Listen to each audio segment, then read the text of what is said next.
করার জন্য, রোজা সহি হওয়ার জন্য চতুর্থ নাম্বার যে বড় শর্তটা আল্লাহ তাআলা, আল্লাহ নবী সাল্লাল্লাহু আলাইহি ওয়াসাল্লাম হাদিসের মধ্যে বলেছেন, সেটা হলো মিথ্যা কথা থেকে বাঁচতে হবে। কি কথা বলেন? জোরে বলেন কি কথা? জোরে বলেন কি কথা? মিথ্যা কথা। অনেক মানুষ এই রমাদানুল মুবারকে, বিশেষ করে ব্যবসায়ীরা, মিথ্যার কোনো শেষ আছে কিনা?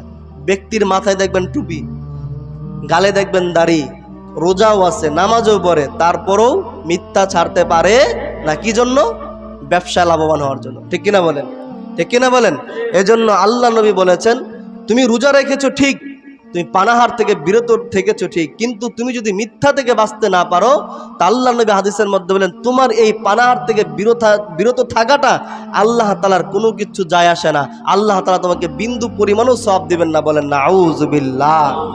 এই জন্য এই মিথ্যা থেকে আমাদেরকে বাঁচতে হবে। দেখেন, আমাদের বাংলাদেশ সহকারে বিভিন্ন ক্রান্তিতে, বিভিন্ন দেশে রমাদানুল মুবারক আসলে, ঈদ সিজনালি আসলে, তাদের ব্যবসা বৃদ্ধি করে দেয়। 50 টাকার মাল তারা 100 টাকায় বিক্রি করতে শুরু করে দেয়। ঠিক কিনা বলেন? হ্যাঁ।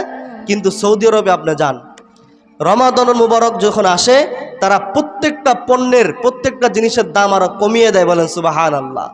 প্রত্যেকটা জিনিসের দাম কি করে দেয় বলেন? কমিয়ে দেয়। কিন্তু আমাদের বাংলাদেশ এমন একটা দেশ, যেই দেশে ব্যবসায়ীরা রমাদান আসলেই দাম আরো কি করে দেয়? বৃদ্ধি করে দেয়।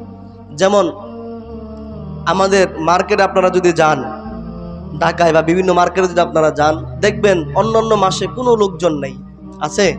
তাদেরকে আপনি জিজ্ঞাসা করবেন যে ভাই এইভাবে কিভাবে ব্যবসা চলে আপনার?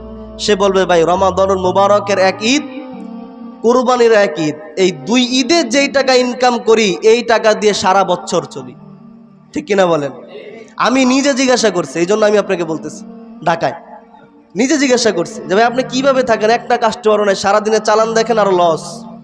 10,000 টাকা দোকান বিল প্রত্যেক দিন, সে আয় করতেছে 5,000 টাকা, তার মধ্যে তো আবার জিনিসের দাম আছে, তো কিভাবে চলে সে? তখন সে বলল, রমাদানুল মুবারক আসলে এক ঈদ আর হচ্ছে কুরবানির ঈদ, এই 2 ঈদে যেই টাকা আমি ইনকাম করি, এইটা দিয়েই দোকানের সারা বছরের আয় ব্যয় সব হিসাব হয়ে যায়। বুঝে আসছে কথা? বুঝে আসছে নি? এই জন্য তাদেরকে আপনারা বলে দিবেন, ব্যবসায়ীদেরকে বলে দিবেন যে ভাই যদি মিথ্যা কথা বলো, তোমার এই রোজা রাখা, আল্লাহ নবীর হাদিস, তোমার এই পানাহার থেকে বিরত থাকা, তোমার এই নামাজ, তোমার এই ইবাদত বন্দেগী, কোনো কিছুই কিন্তু কোনো কাজে আসবে না।